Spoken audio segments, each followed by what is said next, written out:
Hello and welcome to another episode of What Travis Says. My name is Travis. Let's talk about Doctor Who. More specifically, let's talk about the Raven in The Eaters of Light. First off, of course, if you've not seen the episode The Eaters of Light, don't watch this video because there will be spoilers. Now, before I start getting a flurry of commenters saying that it wasn't a raven in The Eaters of Light, that it was a crow, I'm not entirely sure. I mean, yeah, the Doctor says crow, and Nardal says crow.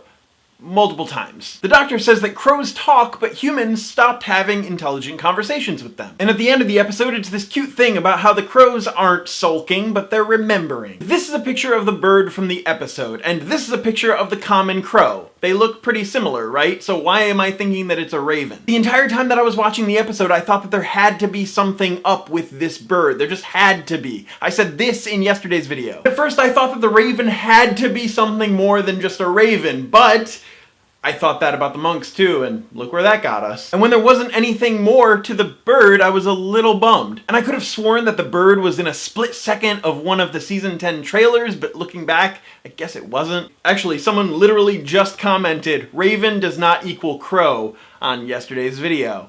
I'll feed you, baby birds. Now, the reason that I said raven in yesterday's video and not crow is because maybe there's still something going on that we don't entirely know. Now, the common crow does look a lot like the common raven, but there are slight differences, like the beak and the size and the tail. I mean, ravens are usually much bigger than crows, and the bird on his arm at the end of the episode seemed pretty big. But let's go with a more distinct way to tell the difference between a raven and a crow based on its call. Crows give a cawing sound, where ravens give more of a croaking sound. This is the sound of the common crow. And this is the raven. Now this is the sound of the bird from the beginning of Eaters of Light. Now I wasn't entirely convinced myself that it was a raven in the episode, so I looked up a huge list of fauna from the Scottish Highlands. As it turns out, there is a species of crow which is indigenous to the Scottish Highlands. This is the hooded crow, and it looks nothing like the bird from the episode. However, do you know which blackbird is indigenous to the Scottish Highlands? This, the common raven. And this is the bird from the episode. I don't know about you, but I'm pretty convinced that that was a raven in the episode. So let's say for the sake of argument that it was a raven in the episode. That couldn't possibly change the storyline at all, could it? Well, in literature, there's much more significance to having a raven than having a crow. In Roman mythology, ravens are associated with Apollo, the god of prophecy. It's said that the raven used to be white until Apollo got upset at the raven for lying and changed the raven black. At the same time, ravens have long been considered the bird of ill omen and death, and we do know that the Doctor is regenerating very soon. Ravens also stand as a symbol of grief caused by loneliness, and they are a symbol of loss. And in Celtic nations such as Ireland, Wales, and Scotland, ravens are associated with warfare and the battleground. I'm sure the birds in the episode hang out in that area all the time, but this episode centered around grief and loss on the site of a battleground. And this is not the first time in recent years that the Doctor has had an adventure involving a raven and those undertones. You know, maybe a story with someone who had to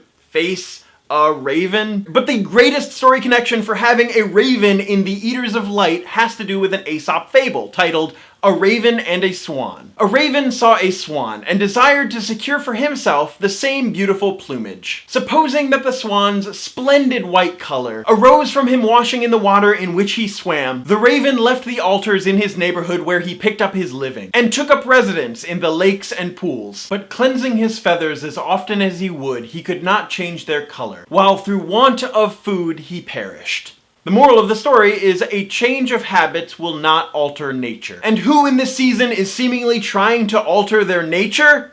Missy. Missy is pretending to be good, or she's actively trying to be good. I'm sure most of us believe that it's not going to last. But hey, that's just a theory. A who theory. Thanks for watching. When it comes down to it, I'm sure there's nothing more to the bird than it being a crow, raven, blackbird, whatever. I'm probably just reaching, trying to make twists where there don't need to be twists. That's how my mind works sometimes. That's why nearly all of my NaNoWriMo stories have twists. That's why I really enjoy watching shows like The Twilight Zone. I like unpredictability. I like when hidden plot points make sense. I like surprisingly good storytelling. But we do know that Missy was there throughout the entire episode, claiming that she couldn't leave the TARDIS. Maybe she sent the Raven out as sort of like a messenger, or maybe she was the Raven. Nah. Anyway, what do you think? Do you think that it was a crow, or do you think it was a raven, or does it just not matter and you watched all the way to the end of the video just to... I don't know. If you've watched the video this far, thank you so much for putting up with my crazy, weird theory mind where I just try to make things seemingly more complicated than they actually are. As always, my name is Travis. Thank you for listening to What I Have to Say, and you will see me tomorrow. Thanks for watching.